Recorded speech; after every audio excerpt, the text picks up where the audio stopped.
Ladies and gentlemen, welcome to the Greater Houston Partnership's 2020 annual meeting. Please welcome the President and CEO of the Greater Houston Partnership, Bob Harvey. Good afternoon, everyone. Welcome to the Greater Houston Partnership's 2020 annual meeting. Thank you all for being here. You know, as we closed out 2019 a few weeks ago, we also closed out an incredible decade for Houston.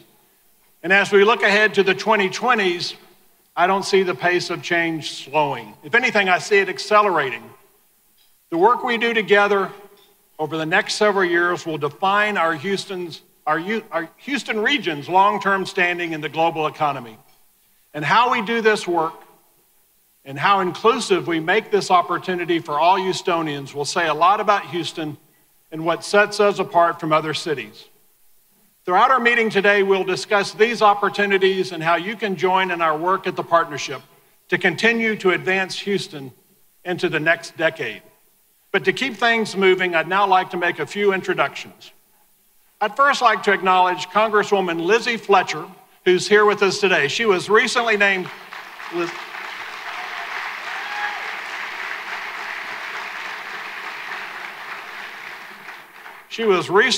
chair of the Energy Subcommittee of the House Science, Space, and Technology Committee. Fantastic. I'd also like to recognize Mayor Sylvester Turner, who has this habit of coming in just at the right moment. Mayor Turner, would you please stand?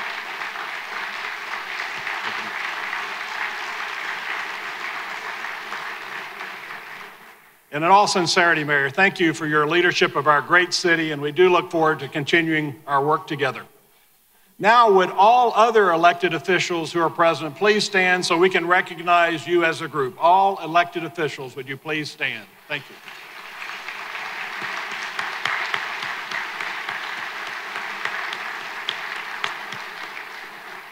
Next, I'd like to express our appreciation to Houston's Consular Corps for their work to establish positive relations between the Houston region and their respective countries. Would all members of the Consular Corps please stand?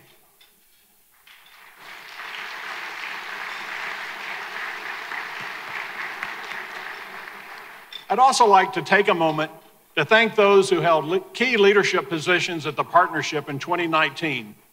Would the men and women who served on the executive committee or the board of directors of the partnership in 2019, please stand so we can recognize you.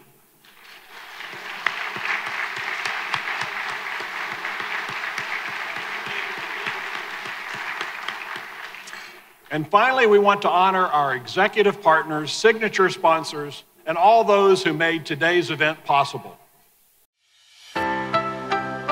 Ladies and gentlemen, thank you for joining us today. Your generous support is essential to the success of the Greater Houston Partnership and our mission of making Houston greater. Please join us in thanking our 2020 annual meeting sponsors. Our executive partners support the partnership and our community at the highest level of membership. BP America, CenterPoint Energy, Chevron, ExxonMobil Corporation, Insperity, J.P. Morgan Chase, Reliant and NRG Company, Shell Oil Company, TC Energy, Wells Fargo. Our signature partners enhance our events and programs. Accenture, AT&T, BBVA, Blue Cross Blue Shield of Texas, BP America, CenterPoint Energy, Chevron, Citgo Petroleum Corporation, Comcast, Deloitte, ExxonMobil Corporation, Fifth Third Bank, Haynes & Boone LLP, HCA Houston Healthcare, HEB, Houston First, Jacobs, Mitsubishi Corporation Americas, PNC Bank, Sempra LNG, Shell Oil Company, Texas Medical Center, United Airlines. Our platinum sponsors, HEB, the Friedkin Group. Today's gold level sponsors: HCA Houston Healthcare, Vincent & Elkins LLP. Our silver level sponsors: Bracewell LLP, Calpine Corporation, Citgo Petroleum Corporation, Comcast, NG North America Incorporated, Heinz. Our bronze sponsors: Dannenbaum Engineering Corporation, Deloitte, Ernst & Young LLP, Fifth Third Bank, Haynes & Boone LLP, Hunt & Andrews Kurth LLP, Intervale Capital, Jacobs, JLL, Texas Medical Center, Texas Southern University, 2020 Memento Underwriter, Westlake Chemical Corporation, Social Media Underwriter, Texas A&M University, Photography Underwriter, North Houston District, Program Underwriter, PNC Bank, VIP Registration Underwriter, Waste Management, Inc., Welcome Entrance Underwriter, RSM US LLP, Photo Booth Underwriter, Cadence Bank. Also thanks to our production partner, Vision. Please join the Greater Houston Partnership in a round of applause for all of the people and companies who make our work possible. Together, we truly are making Houston greater. Well, thanks again to all of our sponsors for your support. There's one other group I want to recognize today, and that is the partnership staff. They help move the organization forward, facilitating our committees and driving the day-to-day execution of our strategies. I hope you agree with me that the staff does a terrific job. Can we have a round of applause?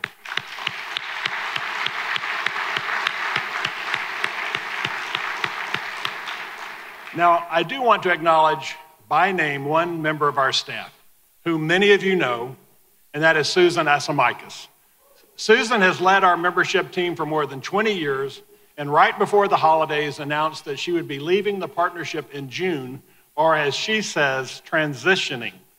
Now, during her time with the partnership, she has overseen a tremendous transformation of our organization and how our members engage in our work. And for many of you, Susan has been the personal connection to the partnership, your go-to person. So Susan, will you please stand so we can thank you for all you've done for the partnership and our members.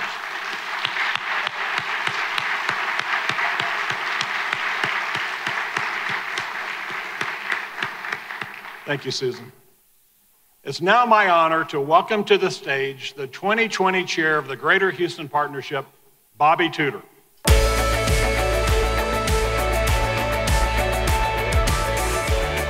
Thank you, Bob. I'm very excited to be here today, in part because my first order of business is to honor our 2019 chair, Scott McClellan. Scott, 2019 was a tremendous year for the partnership under your leadership.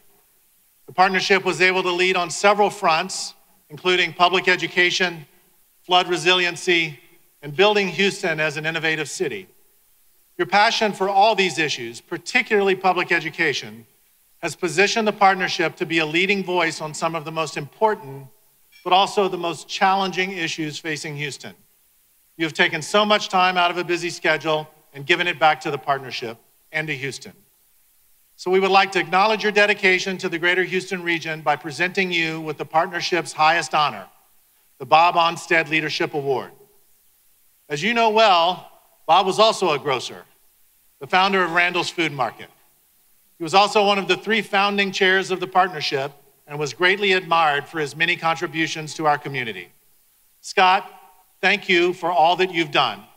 Ladies and gentlemen, please help me welcome Scott McClellan.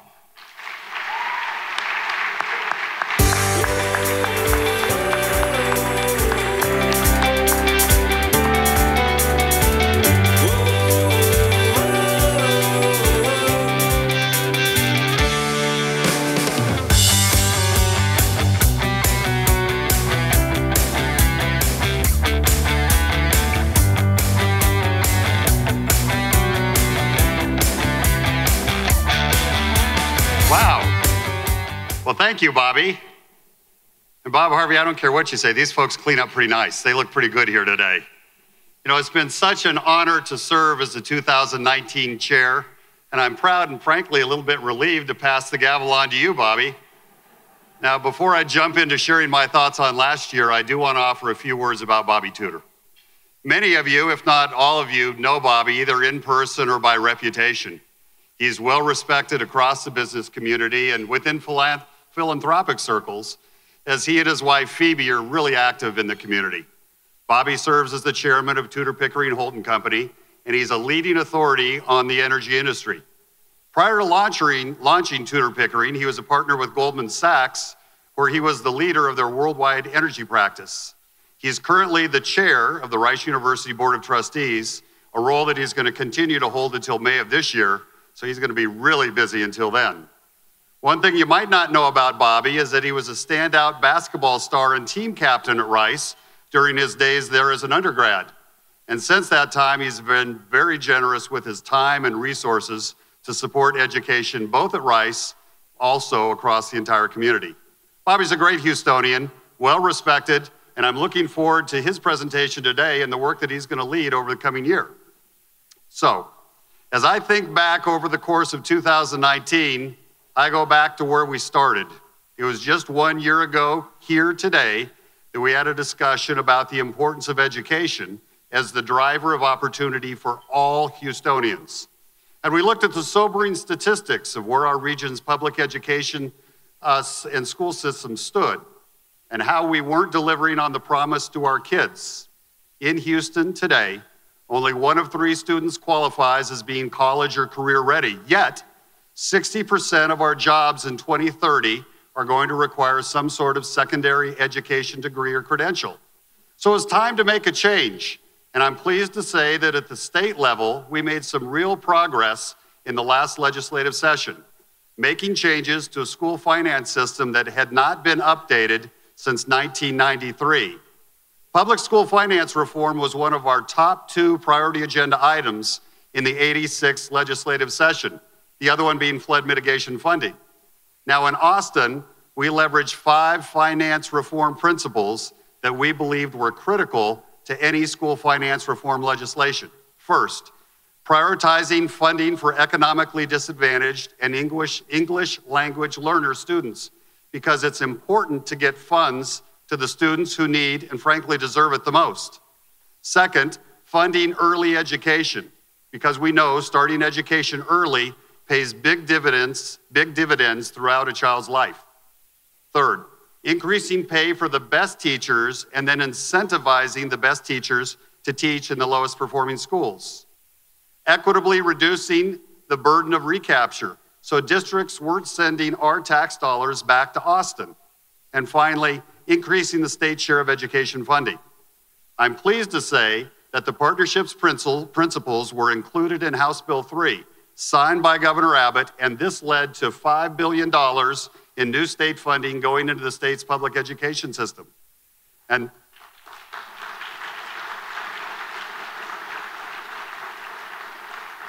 importantly, this included more than $400 million for Houston, the Houston region, plus additional funds for economically disadvantaged and English language learner students and improving 3rd grade literacy rates.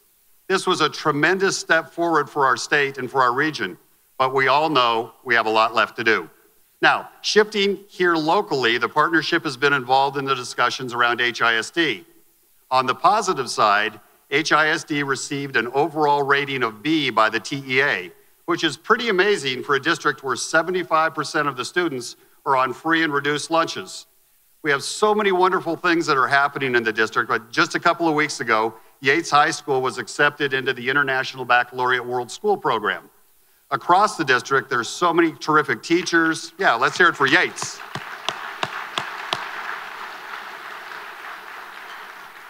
Across the district, there's so many terrific teachers and principals that are dedicated to ensuring a brighter future for our kids.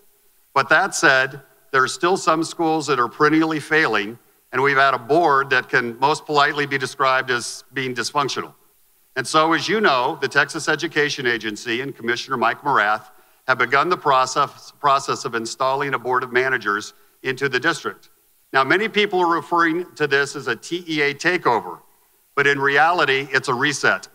The governance by the HISD school board was so dysfunctional that it resulted in less than 10% of their time being spent on student outcomes. And that's just unacceptable. What we will see is that a board of managers will be made up of Houstonians, not people from Austin. And what will be imperative is that the 9-member board be reflective of the diversity of our city, and that it also demonstrates the experience and leadership necessary to establish a student-centered, highly accountable culture at the district. Now, once the board is appointed, the managers will begin the process of implementing proven educated reform measures that are aimed at the most underperforming schools with a sole focus on improving outcomes for students.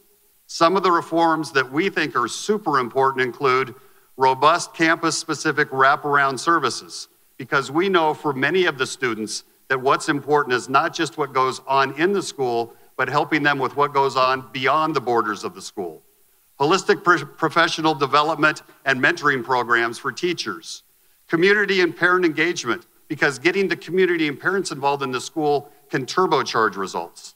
Teacher and principal evaluations, and targeted social and emotional care for students. Now, this isn't to say that great things aren't already happening on many campuses throughout HISD. In fact, a primary job of the new Board of Managers will be to advocate for and support the administration in implementing what is working instead of being an impediment for improved student outcomes. Education is always going to be the great equalizer. I'm proud to have led the partnership during this critical time, and I look forward to continuing our work until the job ultimately gets done. Now, beyond education, there was a great deal of important work that took place last year. The partnership helped lead the discussion in Austin about the state's role in flood resiliency and infrastructure funding. And through work with state leadership and legislators, the legislature passed Texas's first flood planning and recovery, this is a mouthful, Texas's first flood planning, recovery, and resiliency package, securing $2 billion in state funding. This opened up the door for us to draw down another $5 billion in federal funding for statewide recovery and resilience. This is super important so that we can guard against what happened back in 2017 from happening again. This really was quite an accomplishment. Now, beyond the legislative session, we continue to gain momentum in the technology space, or as I like to call it, the fourth leg of the stool: energy, the med center, the port, and technology. Bob will discuss more on this in a few minutes, but kudos to Bobby Tudor, the Rice Board, and David Lebron for having the vision to drive and push the ION and the South Main Innovation District forward. The opening of the Canon Innovation Space, recruiting Plug and Play and Mass Challenge, along with Bill.com, and the expansion of Microsoft's and Amazon's footprint in our city. These are all signs of progress. We got a lot more to do. Look, there's so much I could say, but I guess at this point you're hungry and they'd like me to sit down. So thank you to all the board members and the committee chairs, and you, the members who made this happen.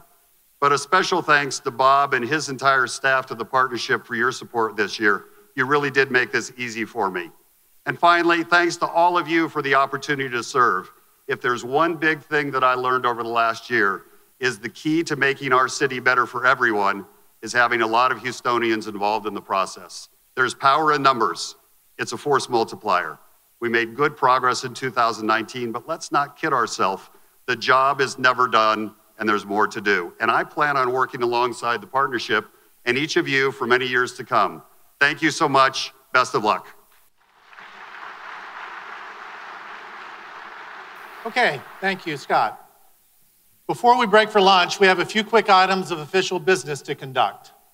The first is the election of new board members, of which the nominees are listed on the screen. Nominees were solicited from the membership of the Greater Houston Partnership. Our nominating committee was then responsible for narrowing the list. Each member company is entitled to one vote in the board election.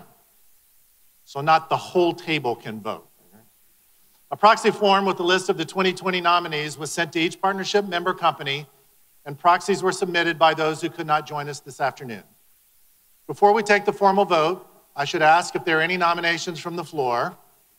Hearing none, would all of the 2020 board nominees please rise? 2020 board nominees, please rise.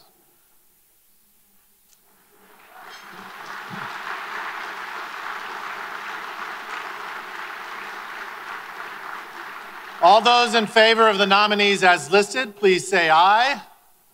All those opposed say nay. The ayes have it. Please join me in welcoming the new directors of the Greater Houston Partnership.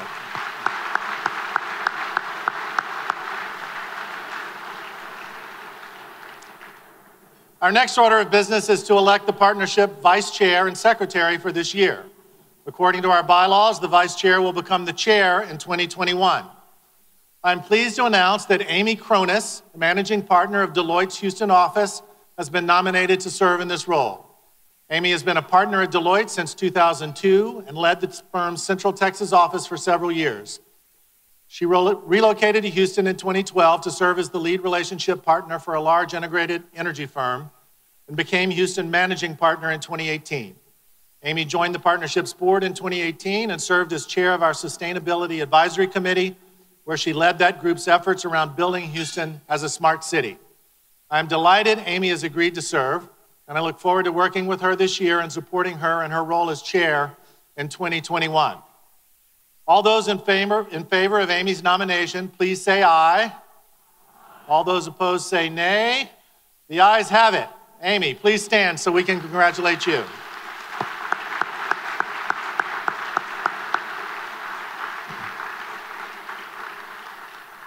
Also today, we have the opportunity to honor a partnership board member with a special honor. Per our bylaws, the board of directors may appoint an individual to the position of Director Emeritus. This honor is bestowed on business leaders who have provided exceptional service to the organization. I'm pleased to report that the nominating committee, executive committee, and board of directors have taken action to recommend that Ambassador Eduardo Aguirre receive this special distinction. Eduardo has been an active board member since 2010 and served as chair of the International Investment and Trade Advisory Committee since 2012. Because of his rich background in government service and in the private sector, as well as serving as U.S. Ambassador to Spain and Andorra, Eduardo has been an asset to the partnership in advancing our international work. Eduardo is a great champion for Houston. And so, on behalf of the partnership and in gratitude for your outstanding service to our community, Eduardo, I'm honored to bestow upon you the title of Director Emeritus. Eduardo, would you please stand so we congratulate you?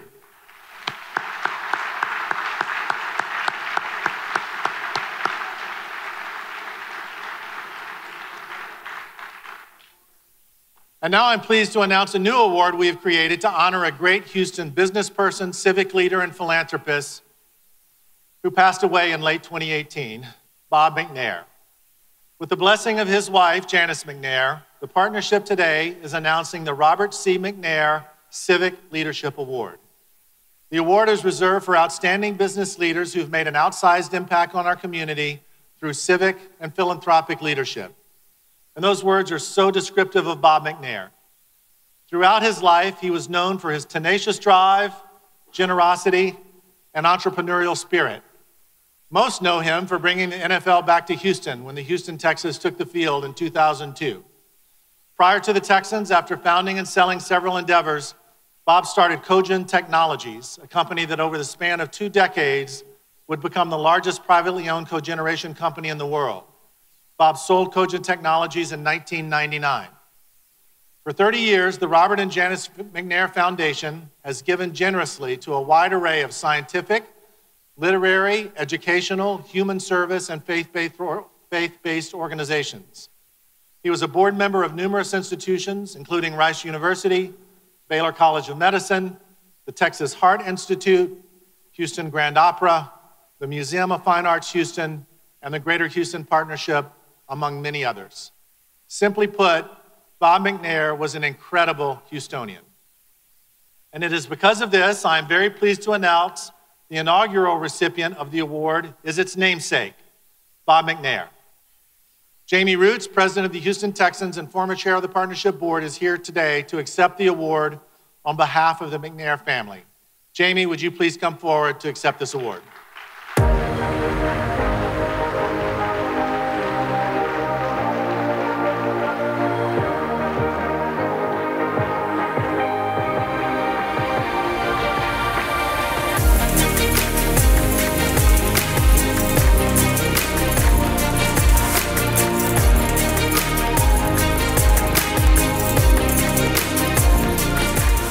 Thank you, Jamie, and please extend our thanks and best wishes to Janice and the entire McNair family for all they have done and continue to do in our community. Thank you.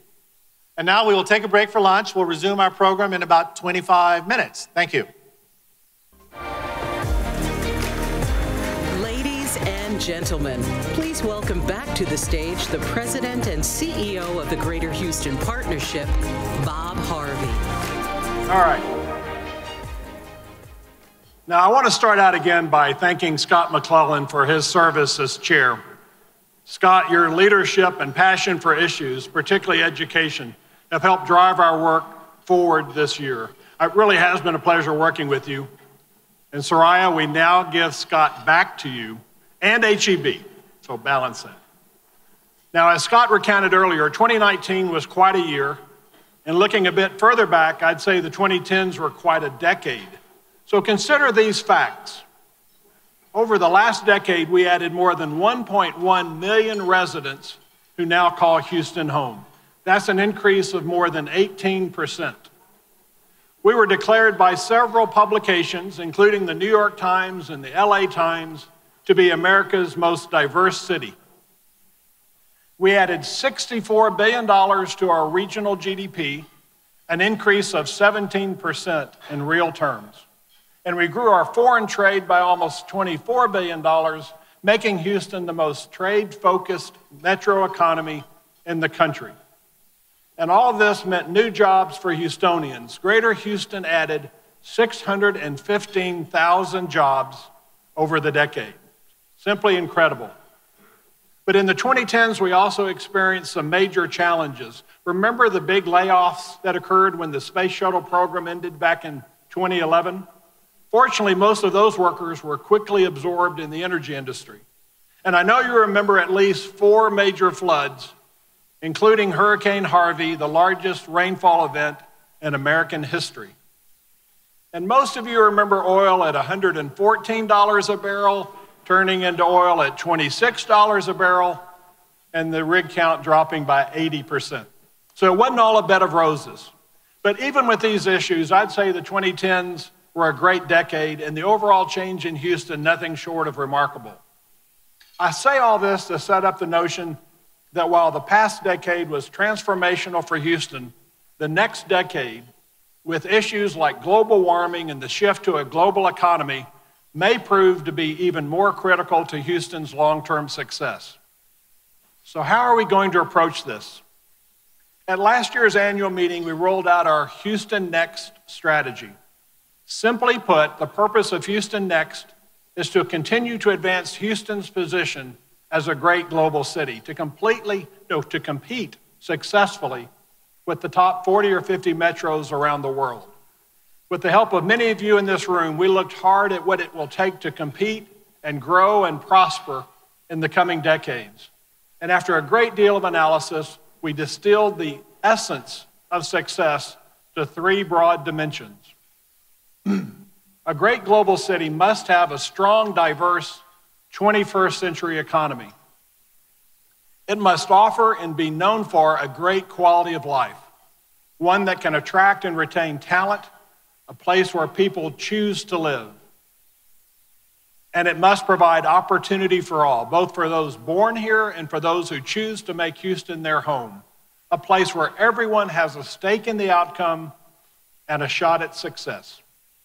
As we rolled out the new strategy, we also embarked on a $50 million fundraising campaign, also called Houston Next, to support this work through 2025.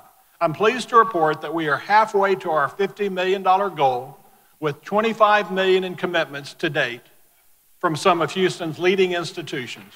Thank you.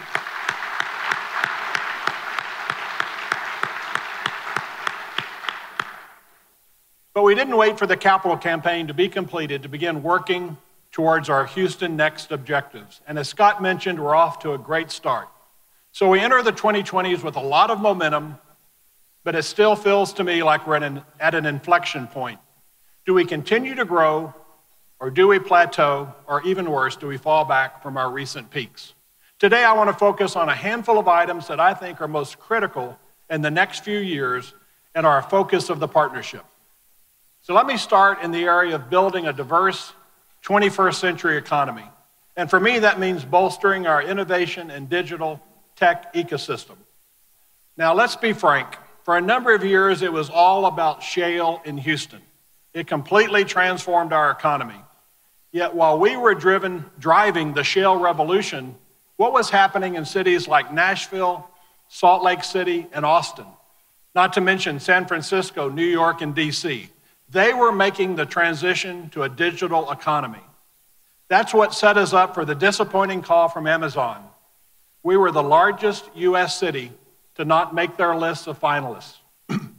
We realized then, if we hadn't known it already, we had missed a turn and it was time to catch up. And I'm pleased to say that working closely with Mayor Turner and many of you in this room, we have made tremendous progress since then.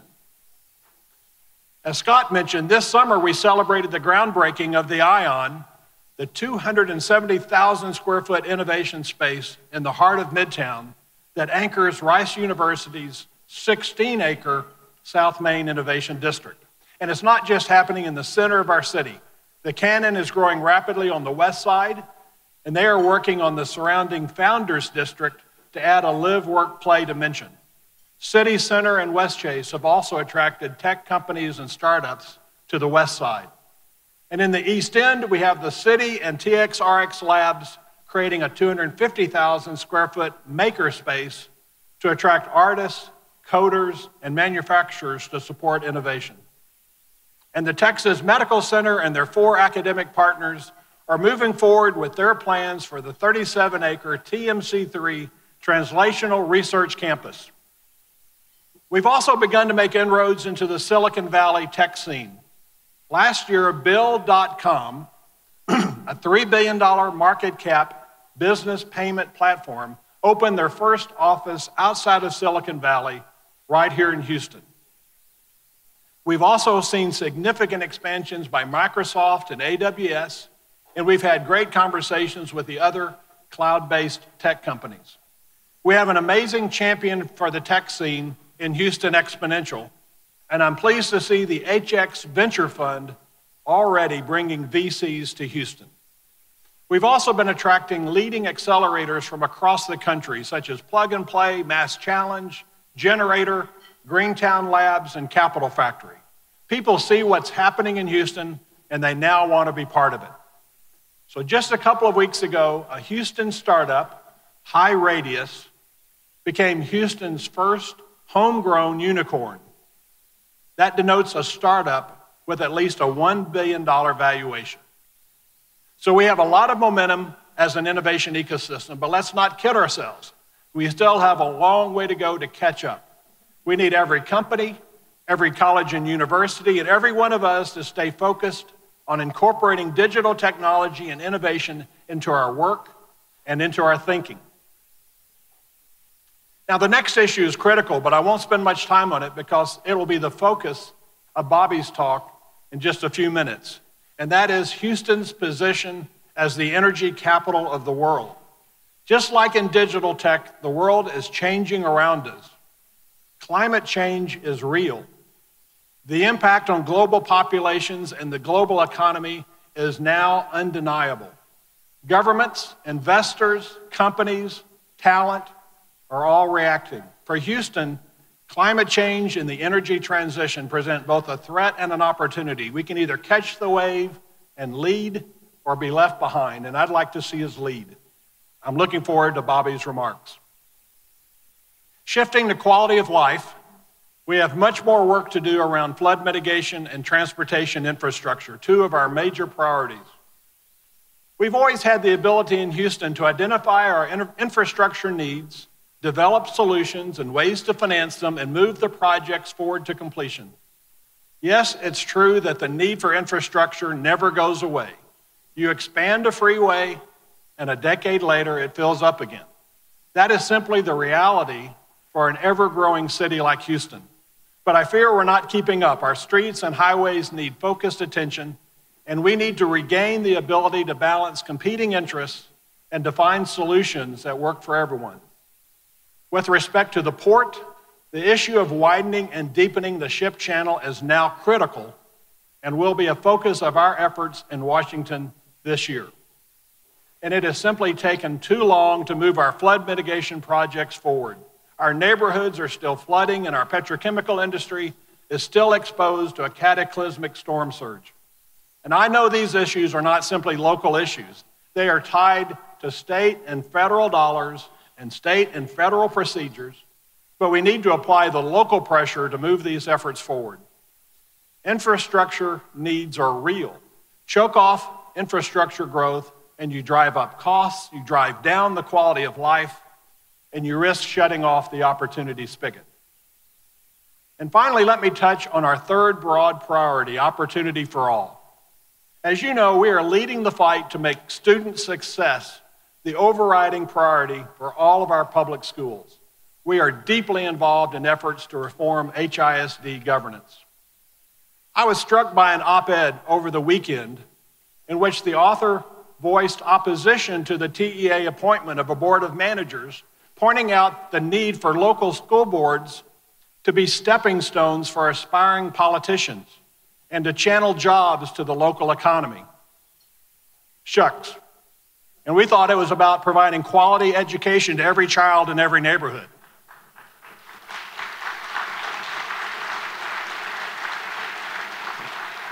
So let me be clear. We stand for the 11,700 HISD students who attend a school that was rated F last year. Therefore, we stand with the TEA, we stand with Commissioner Morath. Now, jumping to workforce, we are doubling down on mid-skill workforce development through our Upskill Houston initiative. Since its launch 5 years ago, Upskill has become regarded nationally as a best practice case study on industry-led workforce development. Through Upskill 2.0, which is what we're calling it, we're giving more young people exposure to mid-skill careers and helping them gain the training and skills they need to be employable in these high-growth sectors. We're also championing reskilling for existing workers as job markets evolve in a rapidly changing economy. Upskill has targeted helping 500,000 Houstonians advance into and along mid-skill careers by 2025. And with your help, we can do it. Beyond K through 12 and workforce, we are launching an initiative focused on higher education in Houston. Consider this fact. Of the top 35 US metros, where do you think we rank as far as producing baccalaureate degrees? On a per capita basis, we are number 32. We're 32 out of 35 in baccalaureate degree production per capita. Our local universities are doing all they can to fill this gap, and if you look back over the last decade, you see tremendous growth in both scale and quality. But the sad truth is that the growth has barely kept pace with the region's burgeoning population. Our general conclusion is that we need to continue to grow, improve, and extend the reach of the higher education institutions located in Houston, the University of Houston and Rice University chief among them. The business community needs to give them all our full support. We should enhance our digital offerings, align to local needs, and provide more local internships.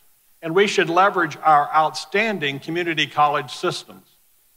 But we should also tighten our linkages to A&M, UT Austin, and other institutions around the state and beyond. There is no reason to assume that their graduates will prefer Houston over Austin or Dallas or San Francisco or Seattle, particularly if they're looking for a job in technology. So please join us in a conversation we're launching this year to set a course for all of higher education in Houston. How do we make Houston a hub for baccalaureate and graduate degrees in those fields likely to drive a 21st century economy? So there's always more to talk about, but let me end it there. For me, Houston should always be a growth city, a place where opportunity abounds in every neighborhood, where people from every corner of the globe are welcome to join us as we continue to build a great city, where business and government align with the public to create a dynamic economy and a great quality of life. Let's make the 2020s a decade that positions Houston for success. Let's do what the Allen brothers did. Let's do what Jesse Jones did. Let's do what Bob McNair did. Let's do what the partnership has been doing since 1840. Let's build a greater Houston. Now I'm pleased to welcome back to the stage the 2020 Chair of the Greater Houston Partnership, Bobby Tudor. Bobby?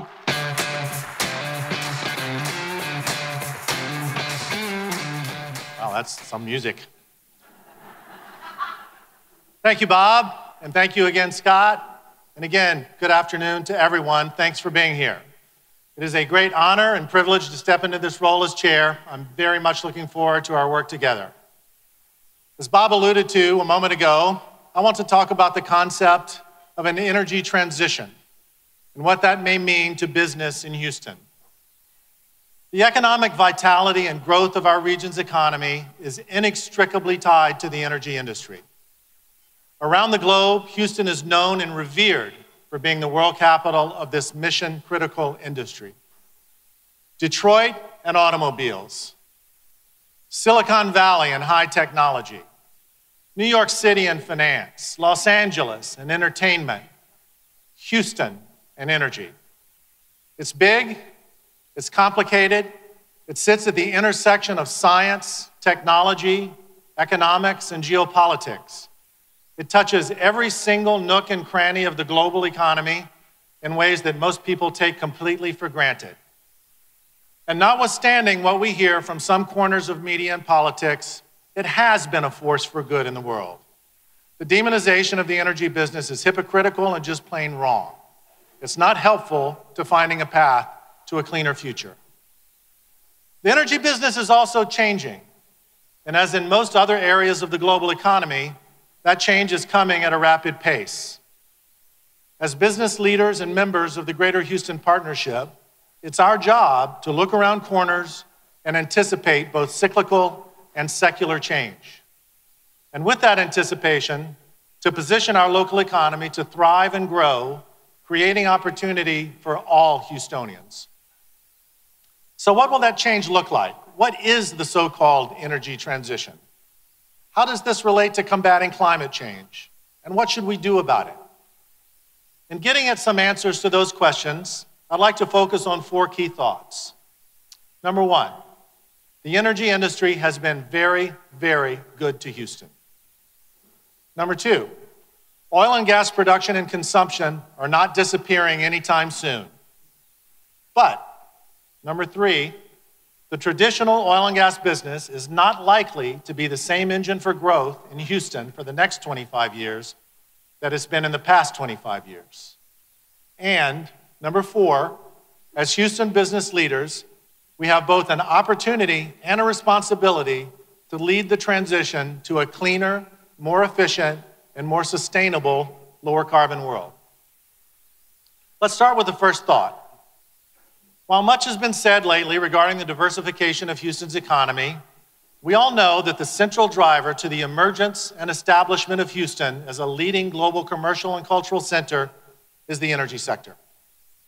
Houston is the global brain trust of the industry. 4,600 energy companies are located in Greater Houston. Over 1/3 of Houston's GDP comes from the industry. 250,000 workers are directly employed in the industry, with multiples of that being indirectly employed. Average energy industry compensation is approximately $140,000 per year, more than double the broader Houston average, and positioning Houston as a national leader in GDP per capita. Of Houston's 21 Fortune 500 companies, 18 are energy companies. 18. I'm not just talking oil and gas. It's all segments of the value chain.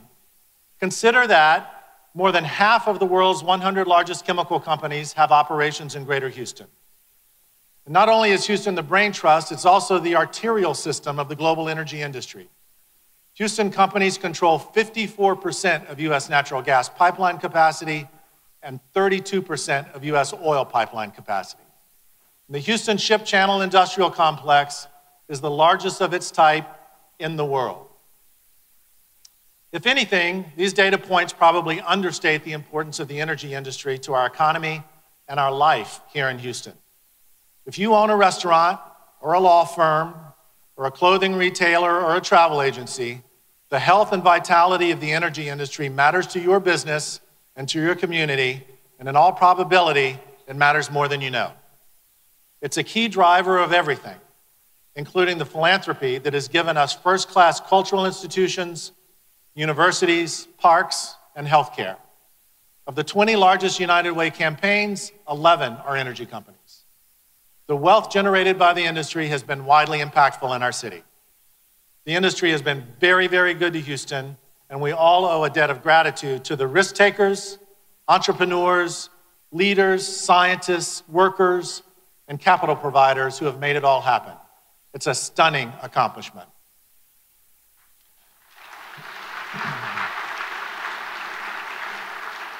Now to my second point. Oil and gas is not going away anytime soon. While this idea may be contested by some, even the most ardent advocates for an abrupt transition away from fossil fuels will admit that it is likely that, absent some unexpected technological breakthrough in battery and other industrial technologies, global demand for fossil fuels will continue to grow for another 15 to 20 years.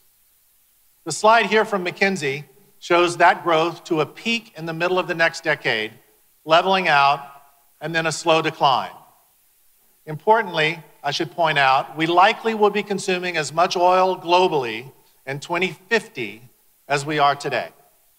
In short, in order to avoid massive economic disruption and hardship, especially in the developing world, we will need to continue to produce and consume large amounts of hydrocarbon-based fuels for many decades to come. Without it, the world's poor will not climb out of poverty. According to BP's Global Energy Outlook, shown on the screen, in 1990, the OECD accounted for almost 2/3 of global energy demand. The developing world just 1/3. By 2040, that is completely flipped, with emerging economies accounting for over 2/3 of demand. So we know that demand for affordable, reliable energy will continue to grow. And I noted that absent a breakthrough, oil and gas is not going away anytime soon. But that begs the question, what is anytime soon? And what if we do have major technological breakthroughs?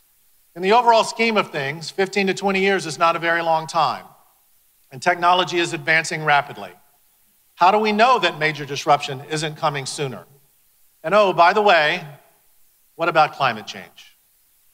Which leads us to my third point.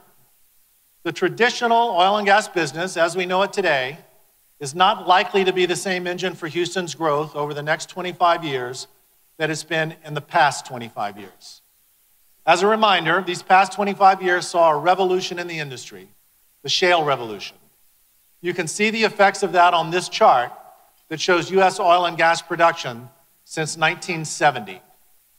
Thanks to our own George Mitchell and our enterprising oilfield services industry, the shale code was cracked, making heretofore uneconomic quantities of oil and gas suddenly not just economic, but among the lowest cost reserves in the world. This technological achievement turned the global oil and gas industry on its head, making the U.S. a net exporter of hydrocarbons, giving the U.S. petrochemical industry a huge feedstock cost advantage, and turning Houston into the fastest growing major metro area in the United States. In short, we became a boomtown again. But I have a former boss who used to say, when something feels too good to be true, it usually is. And sure enough, the shale-driven growth cycle hit a pothole or two. So let's talk about those. While we were growing through technological advancement, we became even more efficient. This first line plots Houston area energy-related employment. You can see the peak there in early 2015, and then a sharp decline. We've been building back up, but quite slowly. In fact, we are still about 50,000 jobs off the high. Now let's add this line. This shows U.S. oil and gas production. It continues to grow at a high rate. Simply put, we are creating more with less. 40% more oil production with 20% less people. That trend is likely to continue even as production grows. Secondly, The lifeblood of the energy industry is capital, and the industry historically consumes a huge amount of it. This chart shows the amount of capital invested in the US energy industry since 2010. You can see it peaking in 2014 and pulling back significantly. One thing to understand is that these capital providers don't do it for practice, as they say. They're looking for returns, and if you don't give them returns, they quit giving you capital. And that's exactly what happened. This chart plots the energy and tech sectors as a percentage of the S&P 500 index. The taller bars represent the tech industry. The smaller, declining green bars are the energy sector. The energy component has never been this low. The capital providers voted with their feet. Simultaneously, concerns have emerged around the sustainability of global oil and gas demand in the face of massive US shale-driven supply growth, resulting in commodity prices that make industry profitability generally poor. The industry doesn't make much money at $50 WTI and $2.30 natural gas. And to put icing on the cake, a consensus has emerged among scientists, business leaders, and the general public that climate change is a real problem that requires urgent attention from all of us, and that we therefore will likely be using less hydrocarbon-based energy sources in the future. Coupled with poor financial returns, climate change concerns have the industry dramatically out of favor at the moment in most every corner of the investing and political world. So while US production will likely continue to grow, it will grow more slowly and will require less people and will also likely be more of a big company game. And most certainly, the private equity-backed new business formations that supercharged the Houston economy during this period will slow. They already have.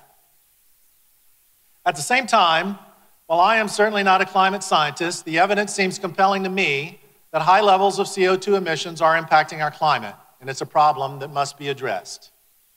And whether you individually agree with that assessment, it's hard to argue that we are not facing a dominant secular trend that has great momentum in the investment world and with the general public, and we must respond in a responsible and rational way.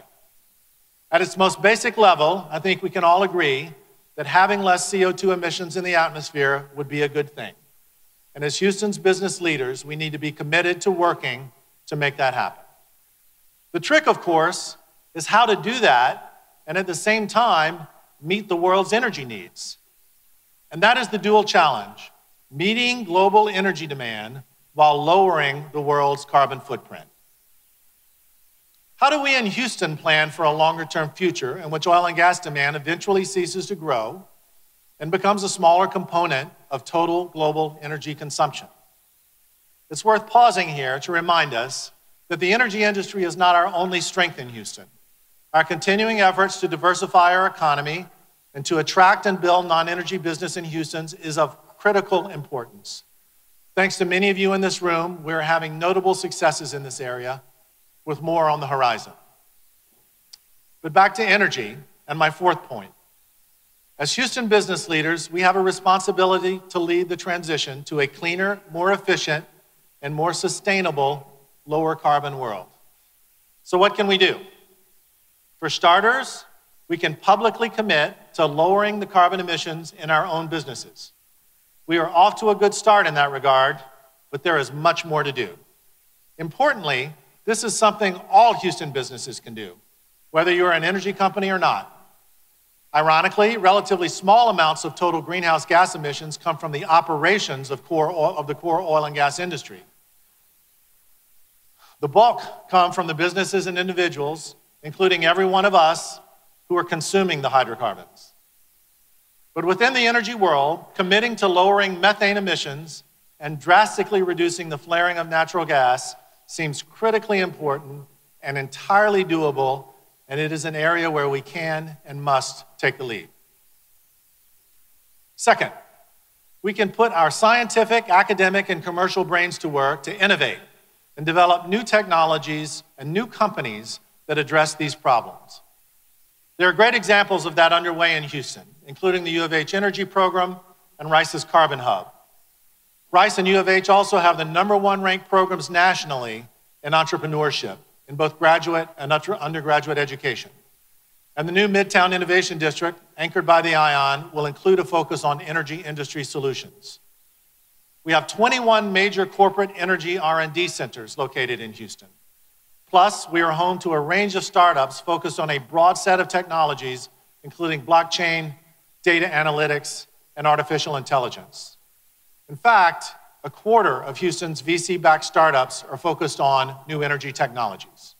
Those companies include Rebellion Photonics, GoExpedi, Data Gumbo, and Incentifind. The scope of these innovations can range from smart grid technology to water recycling and reuse to more sustainable commercial and residential building practices. We also have a growing presence of solar and wind companies who are now operating from Houston. In fact, Texas is the national leader in wind power generation. The cross-section of Houston's scientific community is an embedded competitive advantage for us. Chemistry, advanced materials, nanotechnology, and geosciences. It is through these already established strengths that Houston can drive innovation. Importantly, with this innovation comes fantastic economic opportunity. These companies can and should be a powerful new engine for growth in our region. Third, we can leverage our strength in natural gas production and transportation to accelerate the transition away from coal-fired power generation and towards this cleaner burning fuel. Houston is the world capital of the natural gas industry, and its role in the future will be critical to lower global carbon emissions, both domestically and globally, especially via our LNG export businesses serving the developing world. There will not be lower global carbon emissions without natural gas being a large part of the solution. Fourth, we can lead the charge in carbon capture, use, and storage technology development, also known as CCUS, which many experts believe is absolutely necessary if we are to meet the targets associated with the Paris Climate Accords or any dramatic reduction in carbon emissions for that matter. While not yet economical on a large scale, the technology is promising and could have enormous impact. The knowledge, physical infrastructure, and incentive to make that work all sit in Houston, Texas. And fifth, we can become outspoken leaders in the areas of energy efficiency, conservation, and sustainability, along with building a leading smart city. While it may feel unnatural to be advocating that people ultimately should use less of the product we sell, conservation can actually be hugely impactful in reducing carbon emissions. And there is absolutely no reason we shouldn't be a leader in the area of energy efficiency and conservation. The city of Houston is already the national leader as far as sourcing its electricity needs from sustainable sources. And the ION Smart Cities Accelerator, among other efforts, is working to build Houston into a leading smart city that extends those efficiency gains across the community. So where do we go from here? As a practical matter, every member of the partnership can contribute to this effort. We should use our convening power and the authority that comes with being business leaders to rally our companies, political leaders, and fellow citizens to position Houston as the city that will lead this energy transition. The partnership has already launched or will launch new committees to accelerate our growth in this area. For the past year, our Energy 2.0 committee members have been working to identify and attract the key players across the new energy spectrum, and we are starting to see signs of progress. Our Energy Policy Committee has been exploring the policy dimensions of CCUS and will be drawing up solutions at the state and federal levels to ensure the Texas Gulf Coast is positioned as the leader in this promising new technology. And finally, as part of a broader energy transition initiative, we will think about key levers in this evolution, those key inflection points to ensure that Houston is the leader. There is fantastic business opportunity for us in this effort. It's necessary, and it's the right thing to do.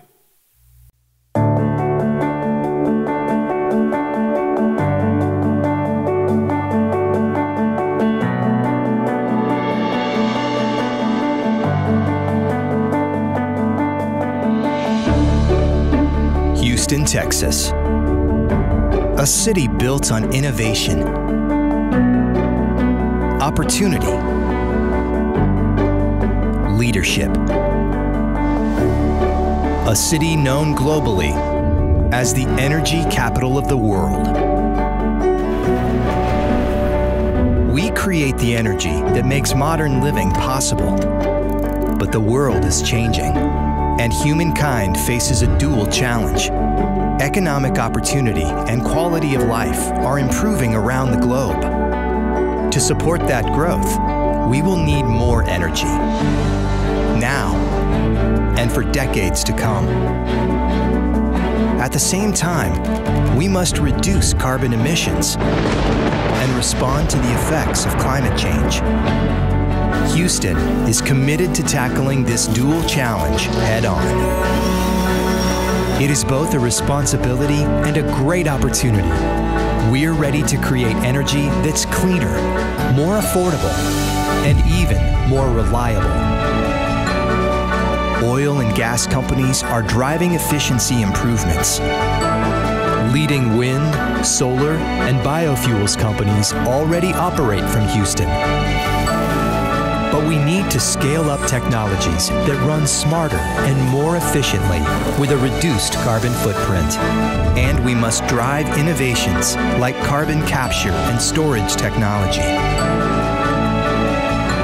No other city in the world is better positioned than Houston to take this dual challenge and turn it into opportunity. The city of innovators and problem solvers focused on the future. Houston, Texas, leading the global energy transition.